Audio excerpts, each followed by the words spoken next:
You are listening to the Life Coach School podcast with Brooke Castillo, episode number 277. Welcome to the Life Coach School podcast, where it's all about real clients, real problems, and real coaching. And now, your host, Master Coach Instructor, Brooke Castillo. Well, hello, my friends. I'm so excited. Today, we are talking about weight loss struggles with one of my favorite students. I always say this for everyone that comes on. One of my favorite students and weight loss coaches, Natalie Brown. And we are going to go through what it's like for her to be a weight coach. And we're going to talk about what her life is like practicing full time. And then we're also going to talk about what are some of the struggles that her clients are dealing with, maybe some of the struggles that you're dealing with when it comes to losing weight. So welcome to the podcast, Natalie. Thank you. I am so excited to be here. Yay. Okay, so let's start with you just telling us a little bit about you. Okay, so I started, I think like probably a lot of people early on the hamster wheel of dieting. After going through puberty, my body changed and I thought that meant it was broken and the way to fix it was a diet. So I started dieting at 10 and I spent the next 20 years chasing the idea of skinny equals happy and tried everything and did everything. And all of that time was also spent loathing myself for not being right.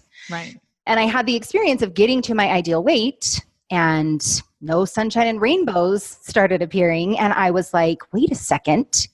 Maybe there's more to it than my body equals my feelings. And so I kind of started on the path of changing my thoughts and the definition of happiness for myself. And soon after that, I had just a minor weight-related health diagnosis that also changed my thoughts about weight loss from like, I needed to look a certain way to I wanted to be healthy. Right. Which shifted my experience from I'm disgusting and I want to look better so I can be happy to I love myself and I want to be healthy.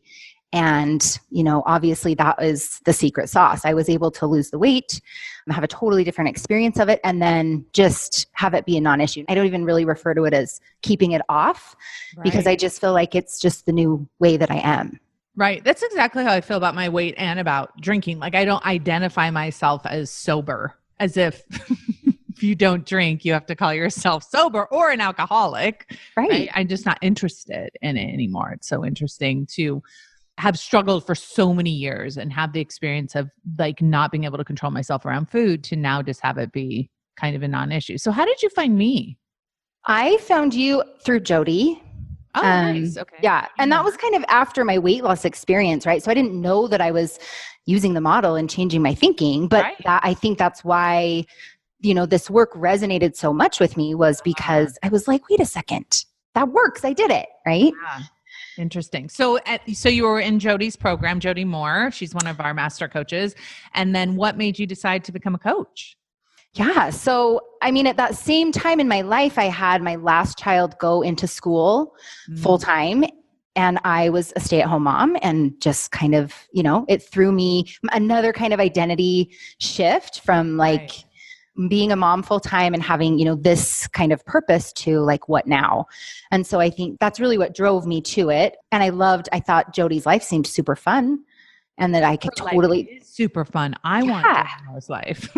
Right. Okay, but let's just pause here for just a second because I know for sure there are lots of women and men who were in the position where maybe you were is like, well, I'm ready for something new. I might want to be a coach, but they don't sign up because they're afraid. They don't think they're going to be good enough. They don't think they're going to be able to get clients. They don't think that they're going to be able to figure out the model. They can't even figure out themselves, that sort of thing. So what was the difference for you? And maybe what would you say to those people that are doing that?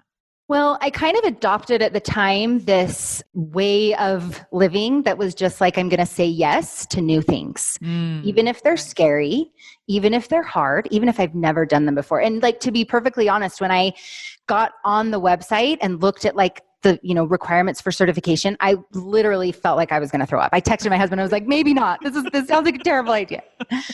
Right. So I think, but it was like me just really making the decision quickly Like just being like, I'm going to decide and have my back on it and not waffle and just see what happens. Like, it's kind of like this attitude of like, okay, Right. like, let's see how this goes. So I think with any time we're changing, there's going to be that tendency to kind of, want to stay in confusion because that feels, even though it's uncomfortable, right, like relief compared to going all in and doing the thing that seems so scary. But I also really wanted just to live a life where I was making a meaningful contribution in some way to myself, to my family, to the world. Like, and in order to progress, I know that it's so important to challenge ourselves, even to do things that seem totally out of our realm. I was a mom staying at home. I mean, I have a college degree, but like coaching, not even on my radar. So it wasn't even something you had considered as a possibility. I think that's what freaks people out is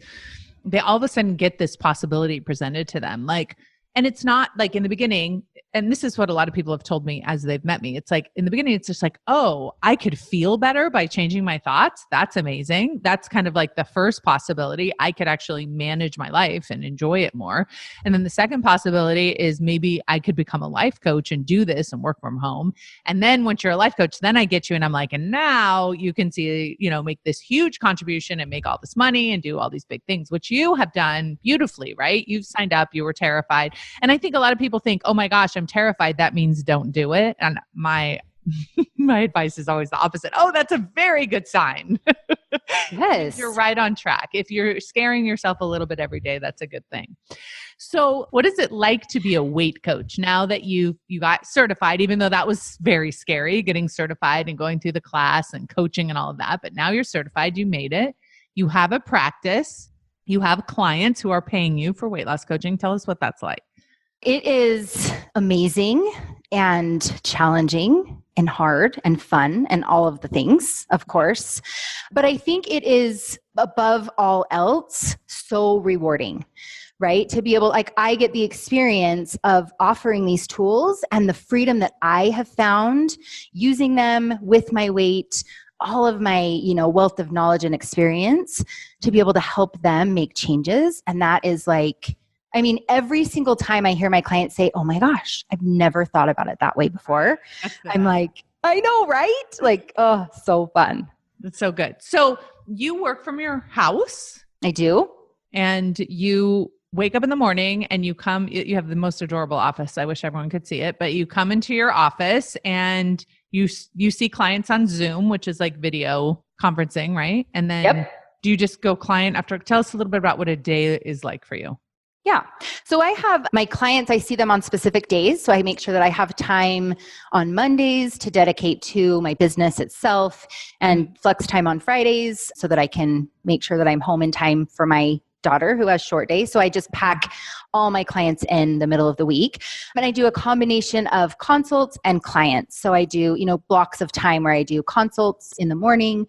I have clients in between. I do other things, some things for the life coach school, et cetera, but I keep it all on those 3 days. And I do it all online here from my home. My office is away from my house. So I make sure I have kind of privacy and quiet. That's very important. Yes. Yes. Awesome. Right. So I think I try to balance my time for my brain in order to have, I'm not just doing like coaching for 10 hours. I want to make sure that I am fresh for my clients. Like they're the first person of the day. So I make sure to really take care of myself on the days that I coach to have enough white space and enough, transition time so that I can really like show up for them like I want them to show up for us. Yeah. It's so important because what you're doing now, doing your small group coaching and your one-to-one coaching is where I was when I first became a coach. I was coaching my face off. I was so thrilled to be able to help people lose weight and manage their minds and get to the place where I had gotten to because it was such a long haul for me. And I feel like I felt like I had the secret answer and I was like so excited to tell everyone all of the time. So, but I do agree that it was very challenging in the sense that the weight loss struggle is real, right? And so many of us have such stubborn thought systems and we've been in the diet mentality and in the losing weight mentality for so long that sometimes those belief systems are super hard to break out of. So that's kind of what I want to talk about today. I want to talk about what do you notice being the things that your clients are struggling the most with and how are you helping them. And I made a list too. And so I thought maybe we could just go back and forth on what you're seeing and what I'm seeing. I'm doing a lot of coaching and self-coaching scholars on the urge jar, and we're talking about urges and managing that. And even though it's not a one-to-one coaching session, I still get lots of questions about it and questions about the struggles that they're going through. So why don't you go ahead and start? What are you seeing with some of your clients as their struggles as it applies to losing weight? Yeah. Well, I mean, I think first and foremost, a lot of fear about even starting, right? Like people have so much evidence that they cannot succeed. They've tried and tried and tried, right? So there's a lot of resistance to even starting something because they don't want to set themselves up for that feeling of failing. And then because there's so much out there, they're also confused about where to start, right? If they're ready to like dive in, they're like, what do I even do? Like everyone's telling me all the different things. Yeah. So I think that's kind of where it begins. Well, and here's the thing. I remember when I was selling my masterclass, I was selling it for $12,000. And I remember talking to a woman and she just said, I just don't want to spend any more money or time on this. And I said, but that's clearly not true because you're here. So let's talk about why do you want to spend money? And she goes, well, I don't want to spend money and time on this because of all the things that I've done. And what I told her is I said, all the things that didn't work always lead up to the thing that does, right? There's always a pathway to the thing that ultimately works. And if we always look at the failures that don't work as evidence that it's not going to work, that's when we don't win. So I remember saying to her, I said, $12,000 is a lot of money, but if it could end your weight struggle forever, would it be worth it? What would you be willing to pay? And I remember thinking when I was in the throes of this, the pain and the suffering of this weight loss struggle. And I remember wishing that I could just go to some place and give them money and have them solve it for me. Like I remember thinking that. And I did tell her, I'm like, money doesn't solve this, but this coaching and getting to the root cause of it does. And I think that's the only thing that does, truly the only thing that does. So I've had that same experience talking to people. They just don't, it's like they don't even want to try because they're so afraid they'll let themselves down again. And so they suffer, but it's not like they let it go. Right. So it's something that's constantly like nagging at them. You know what weight loss is? When you haven't done it the way you want to do it, is it's like homework you haven't done. It's like that burden.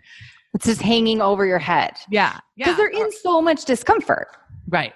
Like just they're miserable. But then I think a lot of it too is, probably like maybe the next thing that they struggle with is they have had this experience of weight loss, right? That's like miserable itself. It's restrictive. It's deprivation. Like that's all it is I can't eat these things and everyone else is able to eat these things. And it's not like they've had that experience of weight loss. And so they're like, not wanting to sign back up for that. Like it's just not what they want either. So yeah, that's actually a really good point. The idea that weight loss is an awful experience and that it is temporary and then you gain it all back. So let's address that because I think if weight loss is an awful experience, you won't continue to do it, clearly. And it won't be something that you will be doing for yourself out of love. Because if you're miserable the entire time because you're using willpower and you're eating, bran flakes, that's what I used to eat, right? And you're suffering through it, you're always going to shy away from doing that. And who wants to start that? Oh, I can't wait to start a diet on Monday. No, everyone wants the result, but they don't want the process. So can you talk a little bit about how you overcome that with your clients? Well, I think it's really important to understand, and I think this is not a concept, like everyone thinks that restriction and deprivation come from not being able to eat these foods. Right. Right. But like something we talk about is like if someone was passing around a plate of, like deeply burnt toast or liver and onions and you're not a fan, you would have no problem saying no thanks to it or I'm choosing not to eat that. Right? So it's not the food creating that feeling for you or the lack of, being able to eat it or whatever the rules are that you're, on your plan. It's your thinking about it. Right. And so understanding that that's the work that we're going to do and that it's not like it's going to feel like sunshine and rainbows. There's no promises of that, but it's a different kind of discomfort, right? Like the discomfort of growth versus discomfort and suffering of, like self-loathing and like you said, doing it from a place of hate and disgust and right. It's a different kind of hard. When I was thinking about this with the alcohol, I remember thinking I couldn't imagine having there be Chardonnay and me not wanting it. Like I couldn't even imagine a world in which that was possible. But then I remember I was thinking about it. I was actually thinking about it for my clients. And I was thinking about how most of us don't do a lot of overeating first thing in the morning. Most of us do our overeating late at night. And so I was giving the example, like imagine, the chips and salsa that you can't resist when you go to the Mexican restaurant. What if someone put them on your side table when you woke up in the morning? Would they be that irresistible in that moment? And for most people, they say, no, I wouldn't even want that. It wouldn't even be an issue. I'm like, that's what your life can be like. And I did the same thing with myself with Chardonnay. I never wanted Chardonnay in the morning. It was always in the evening. And so I started to memorize what it was like to not want it. And I used to think about that in the morning, like to not want it. And what I realized is there wasn't restriction. There wasn't deprivation. It didn't feel terrible. It felt fine. It felt normal. It felt natural. And so that's what gave me this inclination that there was maybe going to be a possibility where I could learn how to not feel so terrible because I couldn't eat all the things all of the time.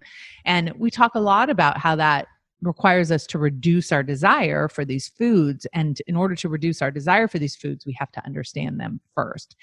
And the worst possible thing that we can do for desire is to push it away, to deny it, to restrict it, to, the way that I describe it is to push that big beach ball under the water because it will come back with a vengeance.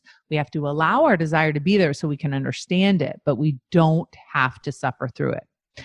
One of the things that my students have said to me that they have a really hard time with is because I require them or ask them to create a plan of what they want to eat, and then they don't follow through on their plan. And so they feel as if they've let themselves down, that they're out of integrity, that they're not honoring themselves. And the way that they describe it to me is as if they did something that was out of their control. So they'll be like, I just noticed all of a sudden I was eating pizza. I just noticed, as if they're not the one choosing to do that thing. They're not the one that's made the decision, okay, I'm not going to eat what I planned on eating based on what I know feels great in my body. I'm going to eat this piece of cake that this person just brought over to me. And I think that abdication of responsibility is a huge piece. That's one of the main struggles. And my solution that I've been offering to everyone is, listen, you don't have to make those decisions that you want to make all the time, but you do have to own them. And so when you decide to eat the cake, say, I decided to eat the cake. Don't say, I just noticed all of a sudden cake was in my mouth and then I swallowed it, right? Because that just perpetuates the idea that we're out of control. Is that something you're dealing with yours as well, your clients as well? Yeah, absolutely. I think we are like on default thinking of everything being outside of us, right? Like the control, the power, like there's just these food people, describe their overeating as out of their control all the time, right? Like they just didn't realize it was happening. So yeah, I think that's a really important part of it is, letting go of and or skipping the part where we judge ourselves and shame ourselves and just, neutralize the decisions that we make no matter what. And I think, in terms of creating a plan, that's kind of why I start my clients out. Just some of them even just start planning just what they're eating anyway, right? So that they can start that process of just like, neutralizing food, neutralizing the decisions, like it's just things that are happening, food that is being eaten, right? And it's not like there's no moral or ethical judgment of it. This is actually such an amazing point. And if you haven't done this process yourself, if you're having a hard time getting started and you haven't done this process yourself, this is something to really think about. What matters is that your prefrontal cortex, the human part of you, the highest human part of you, is making decisions for you, and that your primitive reactive brain isn't making those decisions for you. So when you make a decision to eat something ahead of time and then you honor that decision, you are creating a relationship with yourself where you can count on yourself. So what Natalie's talking about is sometimes in the beginning, the plan of your protocol of what you're going to eat may not be foods that will help you lose weight. This is okay. So for example, you may say, I'm going to have Cocoa Pebbles for breakfast. I am going to have a peanut butter and jelly sandwich for lunch, and then I'm going to have macaroni and cheese for dinner, for example. Now, this allows for all the foods that are normally forbidden that would leave us deprived if we couldn't have them. But here's what happens. Even when we plan just those foods and we allow, quote unquote, ourselves to eat just those foods, we still aren't responding to our primitive brain in the moment urges. And we therefore are igniting all of that desire, even though we're eating all the foods that we think should be naughty and bad for us. So it's a real beautiful way to prove to yourself that this really has nothing to do with the food. It has to do with understanding the difference between managing yourself from a delayed gratification way, because we do allow, of course, for exceptions with our food, or are you just responding to everything in your life? Because here's the thing, when you're responding to everything in your life and every single desire in your life and every food that happens to be put in front of you, I guarantee you that's not just happening with your food. It's happening in so many other areas of your life. Okay, tell us another one they're struggling with. So I think this is interesting that, we're talking a lot about urges and scholars, right? And you've, had a couple of podcasts about it. It's a huge part of weight loss, like managing urges, allowing them, not resisting them, et cetera. But another thing I think is really interesting is that I notice my clients having like urge panic, right? Like they kind of get to this place where they're maybe, they've started eliminating sugar and flour, kind of addressing the physiological cravings, et cetera. And so they've noticed those, like minimize a lot, right? They're not having like a constant drive or constant urges. And then they have a day where they're stressed out or, whatever, it's a birthday and they have an urge and they're like, oh my gosh, I thought I was over this part. Like they just start freaking out about it. And I think it's so interesting because I think in the beginning, sometimes we want that, to extinguish the desire in order to not feel like, the difficulty of the urge itself. Like we want to get to the place where we don't want this anymore so that we can like skip this part where we have a desire and we have to just allow it. So I remember always having the New Year's resolution after I lost weight that my goal for that year was to extinguish my desire for sugar.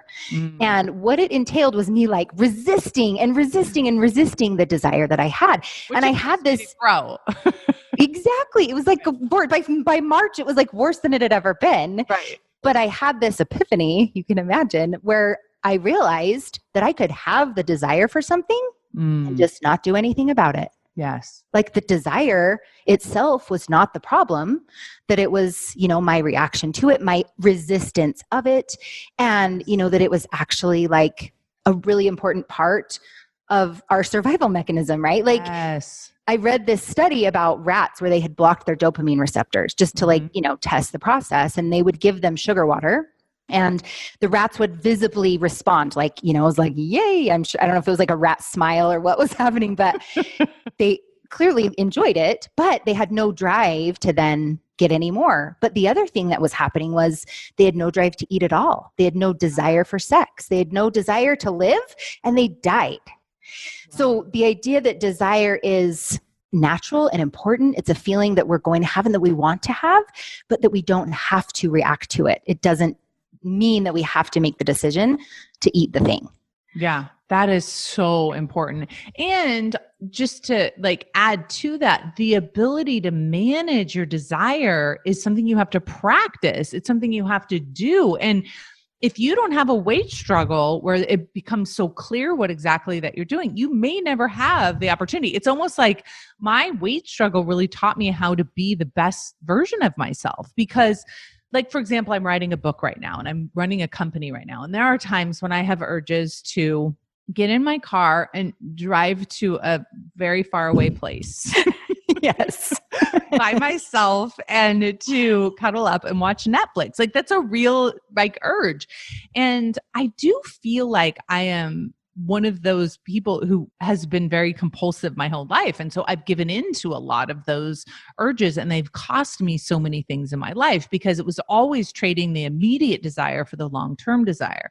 And when I learned how to manage that with my food, where it's like, no, actually, I don't want chocolate cake. What I really genuinely want is a Caesar salad, because I know in 3 days, 5 days, an hour from now, I'll feel so much better in so many ways. I'll have more energy. My body will feel better. My face will look better because I won't be breaking out, all of those things. And I was able to really learn, I feel like, how to be an adult, how to delay my gratification and be an adult, and how to manage my humanness at the highest level.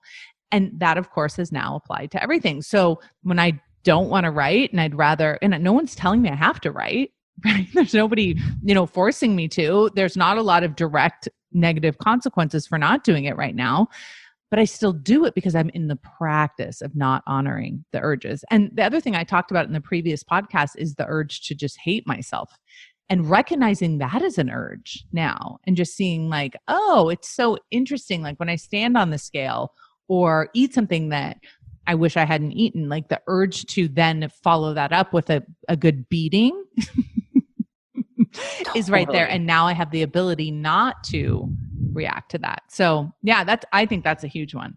Here's the next one I have on my list, is being in a hurry. So many of us want to lose weight. And when you ask, when would you like to lose that weight? Yesterday is when I would like to lose that weight, because when you lose the weight, then everything's better. Yes. Sunshine, rainbows, and unicorns. Yes. And that's when I'll love my body completely and unconditionally. And that's when I will be so much more desired. And that's when I will be so much more acceptable. And that's when shopping will be so much more fun. And I'll love everything about every inch of my body. And of course, when you say it out loud, it sounds absolutely ridiculous, because all of us, no matter what size body we're in, have human brains that like to judge. And so you could be at your ideal weight and you'll be hard pressed not to find something wrong with your body, because your brain is like, oh, I know. Do you need some help? Totally. That's not looking very good. Yes. Yes. That was my exact experience. I was like, well, if my butt was not as saggy, then I would be perfect. Right. Yes. Always. Yeah. There's always something else. And that I think it's also for so many of us, it's our purpose for so long. We're it's always the thing that we have to hang our hat on in terms of what we're working toward and our goals and what we're going to accomplish. And then when we get there, we're like, whoa, this is not at all what I thought it was going to be. And now what? Right? Yeah, it's so true. And I just think that understanding what is really going on with this weight loss struggle and pulling yourself out of it to be able to look at it is what allows you to slow down. It just allows you, so what if it takes 2 years? I'd rather it take 2 years and have it stay off forever than have it take 10 minutes and gain it back in a week, right? And so when you're in a hurry, you're only in a hurry to change the way you're feeling. And you believe weight loss will change the way you're feeling. And so I think about this with some of my clients, where they'll go to, and I talked about this in the last podcast, where they'll go to a dressing room to try something on, and they're like, I'm a size, whatever they think I'm a size 14. And they take the size 14 in there and then they put it on and it's too tight. That is a moment in your life where you have a choice to love yourself or hate yourself. That is a choice that has been presented to you. The truth is, you are no longer a size 14. And what you make that mean about you and what you say to yourself about that matters so much. And what we think is, oh, I better hate myself, otherwise this will become acceptable, which means then I'll just keep getting fatter and fatter, which of course, my friends, is the opposite of what really happens. Because as soon as you make yourself unacceptable in your mind, you become more and more unacceptable in your mind, because that is the way the model works. So anytime you're presented with the choice whether to love yourself more or love yourself less because of what's on the scale, what you've eaten, what size you are, there is never a downside, ever a downside to choosing love. And when you've committed to that, when you've committed to always choosing love no matter what, there's never a rush to get anywhere. because the rush to get somewhere is I want to get to the part where I'm acceptable and lovable so I can feel better. So I think that's the toughest one when you're in it, because you're like, yeah. Should I eat carbs? Right. Yes. The actions I need to take though. How do I get there? Yeah, for sure. Rice? Bread flour? Rice what do flour? you eat? Just tell me that. And then tell me what you eat. Just tell me what to do to be acceptable is really what we're saying. Yeah. And to get some relief from this like self-inflicted suffering, right? I mean, that's why we're in a hurry. We want the relief of getting to that place and away from this place. Yes. Right? Because we just know for sure that will be, the relief that we seek. Yeah. And it's a beautiful thing to know that relief is available to you at any point, and that it is beneficial to you the sooner you can get there, right? Like that really was what changed everything for me, was like I was now making decisions with love in the F line, right? And that was totally different actions than I was. And it may be that I was like restricting my food and or eating differently, changing the way that I ate. Like I did change my actions in that way. Right. But it's totally different from that place of love versus disgust. Like it's more, not only does it feel easier, but it's also like for good, right? Like that's the difference. The action may look the same, but depending on the F line, the result will either be permanent or it's not. Absolutely. If you're in a hurry or you think you need to lose weight for a certain event to be, acceptable at that event, that's when, you've really gotten lost. And I hear myself in my own mind do this sometimes, like when, I'll step on the scale or try on certain clothes, and just the banter, the brain, the ideas, you notice you're getting older. Did you know that bodies get older? Like that's what my brain will say. Did you know that was going to happen to you? I'm like, you know what? Your opinion is noted, but you're rude. And so being aware of that, just being like, yes, of course, I'm healthy and I'm happy that I'm able to get older. I'm happy that, I know how to accept my body, because here's the thing. We think, okay, if I could just be thin, then I can accept my body and then everything will be great. All right, let's say we're able to give that to you. Well, then you're going to get old, right? We're all going to end up old and dead.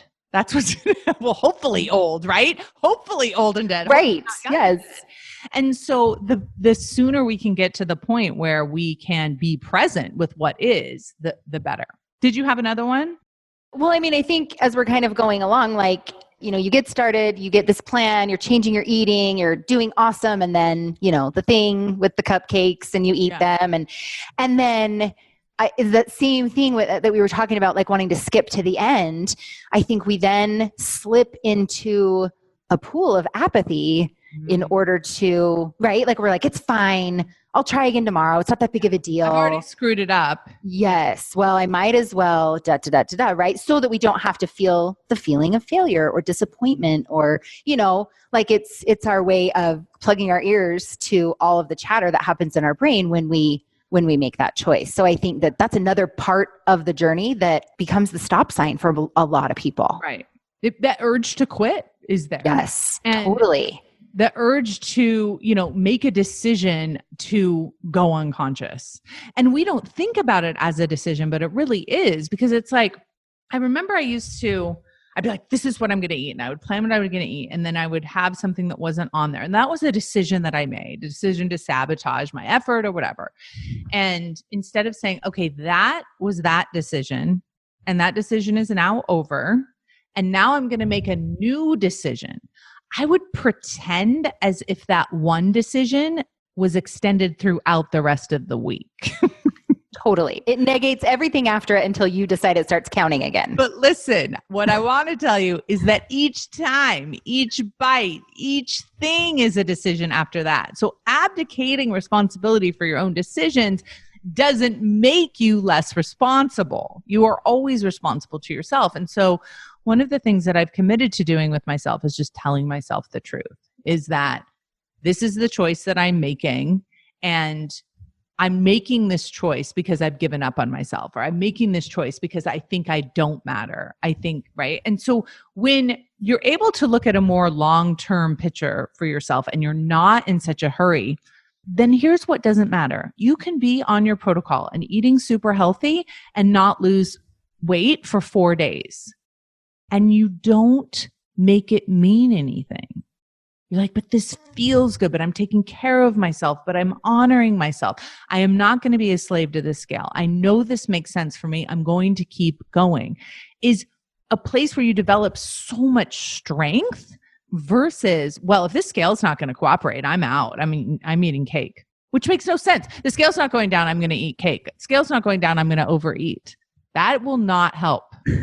No, that's such a fascinating reaction, right? And I see that with everyone across the board, right? Like we made this one choice, and I totally agree with you, right? Like we're always choosing what we do, the actions that we take, but also by the same token, we're choosing the consequences of those actions, whatever they are. Yep. But I think it is so fascinating that our brains are like, well, I ate the one cupcake, I might as well eat an entire pizza and a gallon of ice cream also, right? It's like, instead of like taking a beat, we like make a 180 and run away from the goal, Yes. right? As fast as we can backwards, which is totally counter to what we actually desire. But for some reason, our brain convinces us that that's the answer, that is relief. Yeah. And then we can feel defeated and beat ourselves up and make it so nothing works. When really, one of the things that's so important is just to say no.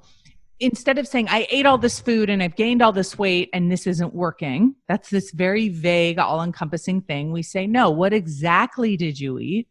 How many exact pounds did you gain? And what's next? Yes, Always. absolutely. So it's like, let's just put the facts down and keep moving forward. We're not going to turn around just because, like you said, we run into a red light.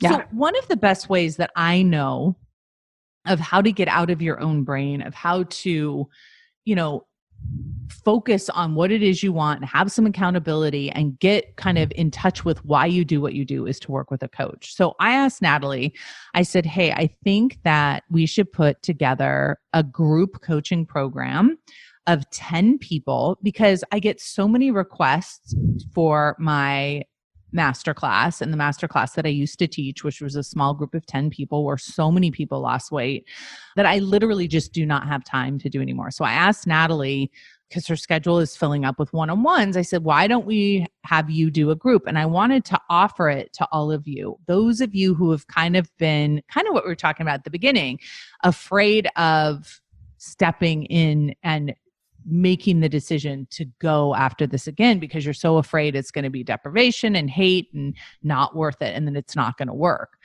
There are some of you that know that coaching is what you need and that is the answer. And so I wanted to have her put this group together to be able to offer it to you all. So for those of you who want to be in a small group, she'll be starting in the next couple of months, that you can prepare yourself and get ready and make this commitment and lose weight for that final time. So you want to tell them a little bit about the group and how you're going to work it and all the details? Yeah. So I love the idea of, I think one-to-one coaching is amazing. It's intimate, it's personal. And I really wanted to bring the benefits that I have seen and experienced with a group, especially with weight loss, to, kind of marry the two, right? Like to have a small group. So it's plenty of, personalized individual attention, but with the power that comes from going through this experience with other people who are going through it. Yes. I think so many of my clients feel so isolated and alone, right? Like they're the only one in their family who's changing the way they're doing things. And they have this idea that everyone in the world is just eating pizza and cake all day. And they're like the only person that has to make changes and do this, the discomfort of change. And so I love the idea of being able to have the support and the deep learning that comes from, being there to see somebody else get coached and see their experiences and their pitfalls and their wins and all of that together. So, and I think, in terms of, I'm going to do 6 months because I feel like that gives everybody plenty of time to learn and to apply. It's a timeline that I think is just a beautiful way to lose, even if it's not all the weight, just to get to a place where you are you've got it, right? Like you've got it down, you're on your way to success. And I always talk about it as losing the weight for the very last time. Like this is it. There's always a last time because it just works. And this is the way to do it for sure. And I think 6 months is a perfect amount of time. That's what I used to do. I mean, I had clients lose 50 pounds in that time. And I think because it's such a big commitment and there are other people involved, I think that actually for me, creates this sense of like, somebody cares whether I lose weight or not. I know for so many, it's like people start a diet, but nobody knows and nobody cares about it. And then they hate themselves and then they overeat, but nobody cares and nobody notices. Whereas when it's a group, there's so much support. And when someone says, hey, I'm reaching out, I'm having a hard time this week, I'm feeling like I've been thinking all week about overeating or whatever. And then you have this group that can talk about it. I think that's so important. The other thing that, of course, is amazing with group coaching is watching someone else be coached on the very thing that you're struggling with. Yes. It's such a better perspective because it's so obvious that they're amazing and it's so obvious that they have control, whereas that's not so obvious when it's you having that same experience. So sometimes when you see someone else going through it, you're like, oh, that's what I'm doing. And that can make that shift. So if you are interested in starting a 6-month program with a small group with the most amazing Natalie, you can find out more by going to her website. It begins with a thought.com, and there will be Natalie. She'll have all the information on the group. You'll need to fill out an application just to make sure you're a good fit, make sure that you're ready for the commitment that it requires. One of the things about signing up for a group like this, especially a small group, is we want to make sure people are all in. When you get 10 people in a group that are all in, they're done, they're ready to lose weight for the last time. That kind of energy is so much more powerful than anything that you can have on your own. So we want to make sure that everyone in that group is totally committed. Is there anything else you want them to know? No, I think that about covers it. When you were talking about the experience of watching someone else get coached, I also maybe just wanted to add that I think that we have a tendency to extend so much compassion to other people, right? Like we watch other people going through something difficult or challenging and we're like, I feel you. Like I see that you're doing such a great job, but very rarely naturally extend that same compassion to ourselves. So I love the idea of like-minded people who are all in being able to teach each other compassion for themselves by going through this experience together. And I think that it's going to be totally transformative. Yeah, that's beautiful. That's so true. We're so much nicer to everybody else than we are to ourselves. And when someone else overeats, we're like, no, it's cool. Stay motivated. You can do this. It's not a big deal. Then we do it. We're like, we're horrible people. Shoot me. Yes. So totally. Yeah. Oh my gosh. Well, thank you so much for coming on the podcast. I think this was awesome. I think lots of people have the same struggles that we talked about today. So hopefully this was helpful. If you want more help and you want to deep dive into some coaching, go over to itbeginswithathought.com and find out more information. Thank you, Natalie. Thank you so much. So fun. Bye, everyone. See you next week. Hey, if you enjoy listening to this podcast, you have to come check out Self-Coaching Scholars. It's my monthly coaching program where we take all this material and we apply it. We take it to the next level and we study it. Join me over at thelifecoachschool.com/join. Make sure you type in the lifecoachschool.com/join. I'd love to have you join me in Self-Coaching Scholars. See you there.